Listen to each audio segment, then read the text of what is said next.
जय श्री स्वामिनारायण विद्यार्थी मित्रों, श्री स्वामिनारायण विद्यापीठ रापर वागड़ कच्छ वती अखियाणी रवजी हूँ आप सर्वे विद्यार्थी मित्रों फरी एक बार हार्दिक स्वागत करूँ छूँ। आजनो आपणो विषय है वाणिज्य व्यवस्था अने संचालन अने पाठ नंबर 7 अंकुश एटले के कंट्रोलिंग। तो जे कोई पर धंधाकीय एकम होय तो एनो मुख्य हेतु कोई पर ध्येय छे एने सिद्ध करवा माटे थतो होय छे। कोई पर धंधाकीय एकम छे एनी स्थापना सेना माटे थती होय तो कोई पण एना जे निश्चित करेला ध्येय छे तो ई सिद्ध करवा माटे थता होय छे। अने आ बधा जे ध्येय छे एने सिद्ध करवा माटे अलग अलग प्रकारनी योजनाओ घडवामां आवे छे, अलग अलग प्रकारना आयोजन करवामां आवे छे अने ए आयोजनोने पार पाडवा माटे व्यवस्था तंत्रनी रचना करवामां आवे छे। એટલે કે વ્યવસ્થા તંત્ર દ્વારા એનો અમલ થાય છે। અને ગમે એટલું આપણે ચોકસાઈપૂર્વક આયોજન છે કરેલું હોય અને આદર્શ વ્યવસ્થા તંત્રની રચના કરેલી હોય છતાં પણ એની અંદર કેટલીક ભૂલો રહી જતી હોય છે, કેટલાક વિચલનો છે એમાં થતા હોય છે, કેટલીક ત્રુટીઓ છે એ રહી જતી હોય અને કેટલીક મુશ્કેલીઓ છે એ પડતી હોય છે। તો આ બધી જે મુશ્કેલીઓ છે, આપણી જે ભૂલો છે એને શોધી કાઢવામાં આવે અથવા એને શોધવા માટેનું કાર્ય છે અને એ ભૂલો છે એ પાછી રિપીટ ના થાય બીજી વખત। તો એ બાબતોનું ધ્યાન રાખવા માટે અંકુશ છે એ ખૂબ જ જરૂરી હોય છે। તો આ એની બેઝિક જે પ્રસ્તાવના કહી શકાય કે 5 ગુણની અંદર તમને અંકુશ વિશેની લાક્ષણિકતાઓ પૂછે, એનું મહત્ત્વ પૂછવામાં આવ્યું હોય તો 5 ગુણની અંદર શરૂઆતમાં પ્રસ્તાવના લખવી ખૂબ જ જરૂરી હોય છે। ત્યારબાદ એનો આપણે અર્થ જોઈએ તો કયો કાર્ય કરવાનો છે અથવા એકમમાં કયા કાર્યો થઈ રહ્યા છે એ નક્કી કરવું અને થઈ રહેલા કાર્યોનું મૂલ્યાંકન કરવું અને જરૂર લાગે તો એમાં સુધારાલક્ષી પગલાં લેવા કે કયા કયા કાર્યો થઈ રહ્યા છે એ જોવું। પહેલાં કયા કયા કાર્યો છે એ જોવું અને એની અંદર કયા કયા કાર્યોની અંદર આપણે જેવું લાગે કે જેની અંદર આપણે સુધારા કરવા જેવું છે અથવા એનું મૂલ્યાંકન કરી અને આપણે એની અંદર જે સુધારા વધારા લાગતા હોય એ કરી શકીએ તો એ છે અંકુશ। અને અલગ અલગ જે સંચાલન શાસ્ત્રી છે તો એમણે આપેલી અલગ અલગ વ્યાખ્યાઓ છે। એમાં સૌ પ્રથમ આપણે હેનરી ફેવલની વ્યાખ્યા જોઈએ તો ધંધાકીય એકમ હોય એમાં યોજના અથવા અંકુશ એટલે શું તો યોજના મુજબ, સૂચના મુજબ અને સ્થાપિત જે સિદ્ધાંતો છે એ મુજબ કાર્ય થાય છે કે નહીં એ જોવાનું કાર્ય અથવા એની જે નબળાઈઓ છે એ શોધી અને જેથી કરી અને એને આપણે સુધારી શકીએ અને ફરીથી એ કાર્ય છે એ ન થાય અથવા જે આપણી નબળાઈઓ છે એ રિપીટ ન થાય એને અટકાવી શકાય એના માટેનું કાર્ય એટલે અંકુશ। તો આ હેનરી ફેવલની છે અને બુકની અંદર થોડી વિસ્તારથી આપેલી છે પરંતુ આપણે ટૂંકમાં યાદ રાખવી હોય તો યોજના મુજબ, સૂચના મુજબ અને સિદ્ધાંતો મુજબ કાર્ય થાય અને એના આધારે આપણે એની જે નબળાઈઓ એ શોધી શકીએ અને એ નબળાઈઓ પાછી ફરીથી ભૂલો છે એ પાછી ન થાય તો એ જોવાનું કાર્ય એટલે અંકુશ, જે હેનરી ફેવલ દ્વારા આપવામાં આવેલી વ્યાખ્યા છે। ત્યારબાદ પીટર એફ ડ્રકરે આપેલી એટલે અંકુશ એટલે પ્રયત્ન અને પરિણામ, સાધન અને ઉદ્દેશ એમની વચ્ચે જે સમતુલા સાધવાનું કાર્ય છે તો એને અંકુશ દ્વારા ઓળખાવવામાં આવ્યું છે પીટર એફ ડ્રકર દ્વારા કે પ્રયત્ન અને પરિણામ, સાધન અને ઉદ્દેશ। તો બે જ બાબતો યાદ રાખવાની, પ્રયત્ન અને પરિણામ, સાધન અને ઉદ્દેશ। અને આ બેની વચ્ચે સમતુલા જળવાય કે આપણો જે પ્રયત્ન છે અથવા આપણે જે સિદ્ધ કરવાના ધ્યેયો છે એના અનુસાર આપણને પરિણામ મળે છે કે નહીં અથવા પરિણામ નથી મળતું તો વચ્ચે આવતા જે વિચલનો છે, જે આવતા અવરોધો છે તો એને દૂર કરવામાં આવે અને આપણા ધારેલા પરિણામ છે એ મેળવી શકાય। એ રીતના એની વચ્ચે સમતુલા સાધવાનું કાર્ય એટલે અંકુશ। એ જ રીતે સાધન અને ઉદ્દેશ, આપણી પાસે જે ઉત્પાદનના સાધનો છે, જે ઉદ્દેશ સિદ્ધ કરવા માટે આપણે નક્કી કરેલા છે, જે સાધનો છે એનો વ્યવસ્થિત રીતના ઉપયોગ થાય છે કે નહીં એ જોવાનું કાર્ય અને એમની વચ્ચે સંતુલન સાધવાનું કાર્ય એટલે અંકુશ। ત્યારબાદ એની કેટલીક લાક્ષણિકતાઓ છે કે આયોજન સાથે સંબંધ ધરાવે છે। આયોજન સાથે એને સંબંધ છે કે જે પણ કાર્ય કરવામાં આવે અથવા કોઈ પણ ધંધાકીય એકમ હોય તો શરૂઆતની અંદર એનો આયોજન કરવામાં આવતું હોય છે અને એ કાર્ય છે એ જે રીતના કયા કયા કાર્યો કરવાના છે એની અંદર કઈ કઈ પ્રવૃત્તિઓ કરવાની હોય છે અને એ જે નક્કી કરેલા આપણા ધારાધોરણો છે એ મુજબ કાર્ય થાય છે કે નહીં એ જોવાનું હોય છે। તો આયોજન સાથે સંબંધ ધરાવે છે। આપણે નક્કી કરી લીધેલા કાર્યો છે એ કાર્યો છે આપણા જે સ્થાપિત ધોરણો પહેલેથી નક્કી કરેલા છે કે આ ધારા ધોરણ મુજબ અથવા આ જે લક્ષ્યાંકો રાખેલા છે એ મુજબ થાય તો એ થાય છે કે નહીં એ જોવાનું કાર્ય છે એ અંકુશ કરે છે. એટલા માટે આપણે જે પહેલેથી આયોજન કરેલું છે અને આયોજન પ્રમાણે થાય છે કે નહીં એ જોવાનું કાર્ય અંકુશ કરે છે, અને એની અંદર જે વિચલનો આવે છે એ શોધી અને એને દૂર કરવાનું કાર્ય છે એ અંકુશ દ્વારા થાય છે. એટલા માટે એ આયોજન સાથે સંબંધ ધરાવે છે. પછી દરેક સપાટીએ થતું કાર્ય, તો આ બે જે પોઈન્ટ છે, દરેક સપાટીએ થતું કાર્ય અને સતત પ્રક્રિયા. તો જ્યારે તમે લાક્ષણિકતાઓ લખતા હોય એ પછી દોરવણીની હોય કે અંકુશની હોય, તો ઘણા બધા મુદ્દાની અંદર આપણે જોયો કે જે આયોજનના બધા તત્વો છે તો દરેકની અંદર આ લગભગ કોમન પોઈન્ટ છે. એટલે આ તો દરેક તમારા લાક્ષણિકતાઓની અંદર યાદ રાખી જ લેવા કે દરેક સપાટીએ થતું કાર્ય છે કે કોઈ પણ સપાટી હોય, કોઈ પણ વિભાગ હોય કે કોઈ પણ ખાતા પૂરતું મર્યાદિત નથી. અંકુશનું કાર્ય છે સંચાલનની જે આપણે શરૂઆતની અંદર 3 સપાટી જોઈ હતી, તો એ દરેક જગ્યાએ અંકુશની જરૂરિયાત છે પડતી હોય છે. જે ઉચ્ચ અધિકારીઓ છે, પોતાના હોદ્દેદારો છે, એ એમના જે નીચે કાર્ય કરતા કર્મચારીઓ છે અથવા તાબેદારો છે, તો એના ઉપર અંકુશ રાખતા હોય છે.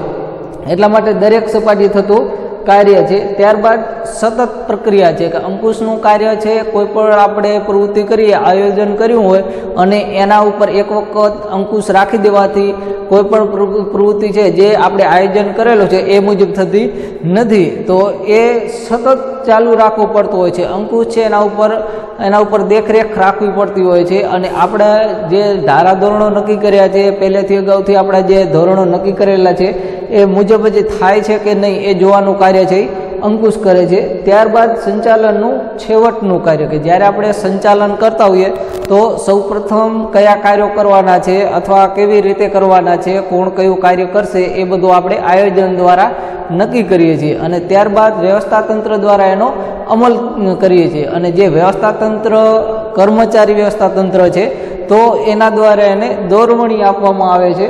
અને ત્યારબાદ જે સંચાલનની અંદર અંકુશનું કાર્ય છે એ શરૂઆત થાય છે. એટલે કે એ જે સંચાલન કરવામાં આવે તો એની અંદર આગળના જેટલા પણ કાર્યો છે એના ઉપર દેખરેખ રાખવાની હોય, દોરવણી આપવાની હોય, વ્યવસ્થાતંત્રની રચના કરવાની હોય, આયોજન કરવાનું હોય, તો આ બધા કાર્યો થઈ જાય. ત્યારબાદ સૌથી છેલ્લે કરવામાં આવતું કાર્ય હોય તો એ છે અંકુશ અથવા દરેક પ્રવૃત્તિ ઉપર અંકુશ રાખવો. એટલે સંચાલનનો જ્યારે કાર્ય શરૂ થાય ત્યારે એની સાથે અંકુશ છે એ જળવાયેલો હોય છે, પરંતુ એ છેવટે એટલે કે છેલ્લે થતું કાર્ય છે. પછી ભવિષ્ય સાથે સંબંધ. અંકુશને ભવિષ્ય સાથે સંબંધ છે કે ભવિષ્યની અંદર જે રીતના આપણે આયોજન કરશું તો એની અંદર અંકુશ પણ ભવિષ્યના જે બનાવો બનશે અથવા ભવિષ્યની અંદર જે પણ ફેરફારો થશે એના અનુરૂપ આપણે જે અંકુશ છે તો એની અંદર ફેરફારો કરી શકશું. અથવા ભૂતકાળની અંદર જે ભૂલો થયેલી છે તો એને આપણે અંકુશ દ્વારા સુધારી નહીં શકીએ, પરંતુ જે ભૂતકાળની અંદર ભૂલો છે તો એનું મૂલ્યાંકન કરવામાં આવે, ભૂલો છે એને શોધવામાં આવે અને એ ભૂલો છે એ ભવિષ્યની અંદર ન થાય એ રીતના આપણે ભવિષ્યના પગલાં અંકુશ દ્વારા આપણે લઈ શકીએ છીએ. એટલા માટે ભવિષ્ય સાથે એ સંબંધ ધરાવે છે એમ કહેવાય.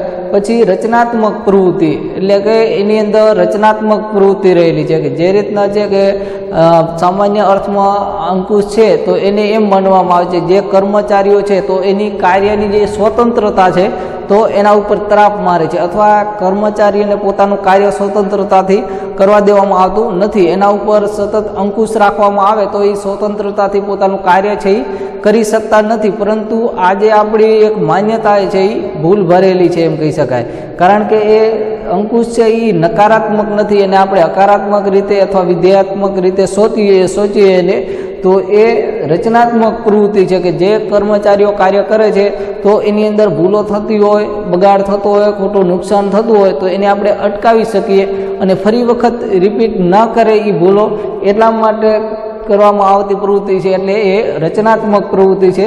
ત્યારબાદ આંતરિક ક્રિયા. આંતરિક એટલે અંદર થતી હોય એવી ક્રિયા. આંતરિક એટલે ધંધાકીય કોઈ પણ એકમ હોય તો ઉત્પાદનની પ્રવૃત્તિ હોય, ખરીદીની પ્રવૃત્તિ હોય, વેચાણની પ્રવૃત્તિ હોય કે ધંધાની અંદર કોઈ પણ પ્રક્રિયા થતી હોય તો એની અંદર આપણે અંકુશ રાખવાનો પ્રયત્ન કરીએ છીએ. જે બહાર થતી પ્રવૃત્તિ છે, ધંધાકીય એકમ છે, તો એની અંદર ઘણી બધી બાહ્ય પરિબળો છે એને અસર કરતા હોય છે, પરંતુ આપણે એના ઉપર અંકુશ રાખી શકતા નથી. જેમ કે તેજી મંદી આવે અથવા સરકારની નીતિ બદલાય, જે લોકો છે તો એના મનોવલણો બદલાય, આપણું જે પણ ઉત્પાદન કરીએ એ વસ્તુ કદાચ લોકો ખરીદવા ના ઇન્ટરેસ્ટ ધરાવે તો આપણે એની એ બાબત છે તો એના ઉપર અંકુશ રાખી શકતા નથી. પરંતુ અંદર જે રહેલી પ્રવૃત્તિ છે, ધંધાકીય એકમની અંદર જે પ્રવૃત્તિ થાય છે, ઉત્પાદન હોય કે વેચાણ હોય કે કર્મચારી વ્યવસ્થા હોય, તો અંદર થતી દરેક પ્રવૃત્તિ ઉપર આપણે અંકુશ છે રાખી શકીએ છીએ. એટલા માટે આંતરિક ક્રિયા છે. ત્યારબાદ ગતિશીલ પ્રક્રિયા છે કે આયોજન છે એની સાથે જોડાયેલી પ્રક્રિયા છે, અને એક બૌદ્ધિક પ્રક્રિયા છે કે આયોજન છે એના અંદાજો છે એ ભવિષ્યની અંદર બદલાય, સમય સંજોગો અને પરિસ્થિતિ અનુસાર એમાં ફેરફાર થતો રહે, તો આપણી જે અંકુશની પ્રવૃત્તિ છે તો એમાં પણ ઝડપથી ફેરફાર થતા હોય છે. એટલા માટે ગતિશીલ પ્રક્રિયા છે. ત્યારબાદ વ્યક્તિલક્ષી પ્રવૃત્તિ કે કોઈ પણ અંકુશ છે તો અંકુશ વ્યક્તિઓ માટે હોય છે અને વ્યક્તિઓ દ્વારા થતી પ્રવૃત્તિ હોય છે. ધંધાકીય એકમ છે તો એની અંદર કોઈ પણ પ્રકારની ભૂલો થતી હોય, કોઈ પણ મુશ્કેલીઓ સર્જાતી હોય, કોઈ બગાડ થતો હોય, કોઈ ત્રુટીઓ રહી જતી હોય, તો આ દરેક પ્રવૃત્તિ છે, દરેક ભૂલો છે એ વ્યક્તિઓ દ્વારા થતી હોય છે અને એને સુધારવાનો પ્રયત્ન પણ વ્યક્તિઓ દ્વારા થતી હોય છે. ટૂંકમાં આ જે પણ અંકુશની પ્રક્રિયા કરવામાં આવે છે, અંકુશની પ્રક્રિયા જે થાય છે તો એના કેન્દ્ર સ્થાને વ્યક્તિ હોય છે, એટલા માટે વ્યક્તિલક્ષી પ્રવૃત્તિ છે એમ કહી શકાય. ત્યારબાદ અંકુશ વૈદિક કે અવૈદિક પણ હોઈ શકે છે. વૈદિક અને અવૈદિક તો આગળ આપણે ભણી ગયા. એટલે વૈદિક એટલે જે ધંધાકીય એકમ હોય એના નીતિ નિયમો, કોઈ પણ ધંધાકીય એકમ છે તો એના જે નીતિ નિયમો છે, કાયદો છે, એનું જે સ્ટ્રક્ચર રચાયેલું છે એને અનુસાર આપણે કાર્ય કરવાનું હોય તો એ વૈદિક છે. એટલે શરૂઆતમાં જ્યારે પણ વ્યવસ્થા તંત્રની રચના કરીએ, વેચાણની પ્રવૃત્તિ થતી હોય કે ધંધાકીય એકમની અંદર કોઈ પણ પ્રવૃત્તિ થતી હોય તો અંકુશ છે એ વૈદિક સ્વરૂપે એને સ્થાપવામાં આવે છે, અથવા અંકુશની પ્રક્રિયા છે વૈદિક સ્વરૂપે કરવામાં આવે છે. પરંતુ સમય જતાં એમાં અવૈદિકનો તત્વ આપણને જોવા મળે છે કે લોકો સાથે એના ઉપરી અધિકારીઓ છે તો એની સાથે સંબંધ જોડાતા હોય છે અને એના કારણે પોતે એમાં જે અંકુશ છે એ રાખી શકતા હોય છે. એટલે લાંબા સમયગાળે અવૈદિકનો તત્વ છે એ આપણને એની અંદર જોવા મળે છે. એટલે અંકુશ વૈદિક પણ હોઈ શકે અને અવૈદિક પણ હોઈ શકે. તો આ એની કેટલીક લાક્ષણિકતાઓ હતી અથવા લક્ષણો હતા. ત્યારબાદ આપણે એનું મહત્વ જોઈએ તો ધ્યેય સિદ્ધિમાં મદદરૂપ થાય છે કે જે ધંધાકીય એકમ છે એના લક્ષ્યાંકો નક્કી કર્યા છે, ધ્યેય જે આપણે પહેલેથી નક્કી કરેલા છે, તો એ ધ્યેય અનુસાર કાર્ય થાય છે કે નહીં અથવા નથી થતો, તો એની અંદર જેટલા પણ વિચલનો આવે છે, અવરોધો આવે છે, તો એને દૂર કરી અને ધ્યેયની જે પ્રક્રિયા છે, આપણો જે ધ્યેય હાંસલ કરવાની જે પ્રક્રિયા છે તો એની અંદર આપણે એને સરળ બનાવી શકીએ છીએ અથવા અવરોધો દૂર કરી અને ધ્યેયની પ્રક્રિયા છે એ સરળ કરી શકીએ. એટલે ધ્યેય સિદ્ધિની અંદર એ મદદરૂપ થાય છે. ત્યારબાદ પ્રવૃત્તિઓ ઉપર અંકુશ રાખે છે કે જે કર્મચારીઓ કાર્ય કરતા હોય એના દ્વારા જે પ્રવૃત્તિ થતી હોય તો અંકુશ દ્વારા એના ઉપર પ્રવૃત્તિઓ ઉપર અંકુશ રાખવામાં આવે છે. એ પ્રવૃત્તિઓ કઈ કઈ હોઈ શકે, જેમ કે ઉત્પાદન છે, વેચાણ છે, કર્મચારી વ્યવસ્થા હોય, નાણાકીય પ્રવૃત્તિ હોય, ગુણવત્તાની કોઈ પણ પ્રવૃત્તિ હોય તો એનો વિસ્તાર છે એ વધી ન જાય, આવી પ્રવૃત્તિઓ છે એ જેટલી જરૂરિયાત હોય અથવા લક્ષ્યાંક નક્કી કરેલો છે પૂરા સમયની અંદર થાય તો એ દેખરેખ રાખવાનું કાર્ય છે એ અંકુશ કરે છે.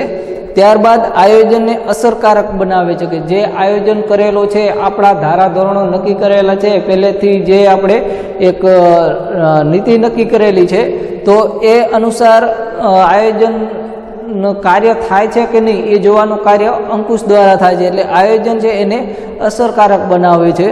ત્યારબાદ પ્રવૃત્તિઓ વચ્ચે સંકલન સાધે છે કે અંકુશ છે તો દરેક પ્રવૃત્તિઓને જોડવાનું કાર્ય કરે છે, એકબીજા સાથે જોડી અને એનું સંકલન સાધી અને એનું કાર્ય કરવામાં આવે છે. એટલા માટે પ્રવૃત્તિઓ વચ્ચે સંકલન સાધવાનું કાર્ય કરે છે.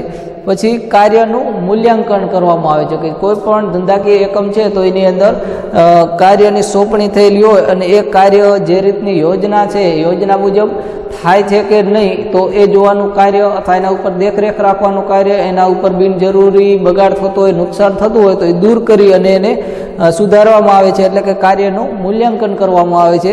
ત્યારબાદ વિચલનો દૂર કરે છે કે જે વિચલનો છે એને શોધવામાં આવે છે અને વિચલનો છે તો વિચલનો પ્રવેશવાના અથવા અવરોધો ઊભા થવાના મુખ્ય કારણો કયા છે એ શોધી અને એ વિચલનોને દૂર કરે છે. એટલા માટે વિચલનો દૂર કરતું કાર્ય તો એ પણ અંકુશ છે. ત્યારબાદ સત્તા સોંપણી માટે ખૂબ જ જરૂરી હોય છે કે જે ઉપરી અધિકારી હોય એની નીચે કાર્ય કરતા જે કર્મચારી હોય અથવા કોઈ પણ હોદ્દેદાર હોય તો એની નીચે કાર્ય કરતા જે એના તાબેદાર જે હોય તો એને સત્તા સોંપણી કરી શકે છે, એને જે કાર્ય છે એને સોંપી શકે છે કે જે કાર્ય કરે છે તો એને નુકસાન થાય અથવા જે કાર્ય સોંપવામાં આવ્યો છે તો એના માટે જવાબદાર એનો ઉપરી અધિકારી રહે છે. કારણ કે જ્યારે ઉપરી અધિકારી એને નીચે કાર્ય કરતા કર્મચારી હોય તો એના ઉત્તરદાયિત્વ છે તો એની સોંપણી નથી કરી શકતા, પરંતુ સત્તા અને એની ફરજો છે તો એની સોંપણી કરી શકે છે. એટલા માટે સત્તા સોંપણી માટે ખૂબ જ જરૂરી છે. ત્યારબાદ ભૂલોની શોધ પણ એના દ્વારા થતી હોય, સતત દેખરેખ રાખવાનું કાર્ય છે. જે રીતના યોજના ઘડી છે તો એ અનુસાર કાર્ય થાય તો એ જોવાનું કાર્ય અંકુશ દ્વારા થાય છે, એટલે ભૂલોની શોધ એના દ્વારા થતી હોય છે. ત્યારબાદ લાંબા ગાળાનું આયોજન, કે જે રીતના આપણે ભૂતકાળની અંદર આયોજન કરેલું હોય તો એ અનુસાર કાર્ય થાય એ જોવાનું કાર્ય એ અંકુશ દ્વારા થાય છે. અને એ જે રીતના સફળતા મળે અથવા આપણે જે રીતના એનું અવલોકન કરીએ, જે એની અંદર ખામીઓ રહેલી હોય દૂર કરીએ અને ત્યારબાદ આપણે લાંબા ગાળાનું આયોજન કરવું હોય તો એના વિશે ભૂતકાળની અંદર જે પ્રવૃત્તિ થઈ હતી તો એના આધારે લાંબા ગાળાનું આયોજન કરવાનું પણ આપણે વિચારી શકીએ છીએ. એટલા માટે લાંબા ગાળાનું આયોજન કરવામાં અંકુશ છે ખૂબ જ જરૂરી છે. ત્યારબાદ દોરવણીમાં મદદરૂપ થાય છે, કે દોરવણી આપવી હોય, લોકો ઉપર દેખરેખ રાખવી હોય તો એ દોરવણી આપવામાં પણ અંકુશનું કાર્ય ખૂબ જ મહત્વનો ભાગ ભજવે છે. ત્યારબાદ કાર્યક્ષમતાનું બેરોમીટર છે, કે લોકોની વ્યક્તિઓની જે કર્મચારીઓ કાર્ય કરે છે તો એને માપવા માટેનું એક મહત્વનું કાર્ય છે. અંકુશ રાખવા માટે સતત એના ઉપર દેખરેખ રાખવી પડે છે. બિનજરૂરી બગાડ થતો હોય તો એને અટકાવવાનું કાર્ય છે એ અંકુશ દ્વારા થતું હોય છે, અને એ દૂર કરી અને જે વ્યક્તિઓ છે કર્મચારીઓ છે તો એની કાર્યક્ષમતાની અંદર વધારો કરી શકે છે અને એને માપી શકે છે. એટલા માટે કાર્યક્ષમતાનું એને બેરોમીટર તરીકે પણ ઓળખવામાં આવે છે. તો અહીં આપણે જે અંકુશ છે તો એનું મહત્વ, એને જે કેટલીક લાક્ષણિકતાઓ હતી, અર્થ અને અલગ અલગ જે વ્યાખ્યાઓ છે એના વિશે ચર્ચા કરી. આગળનો પોઈન્ટ છે આપણે નેક્સ્ટ વિડીયોની અંદર જોશું. અસ્તુ. જય શ્રી સ્વામિનારાયણ.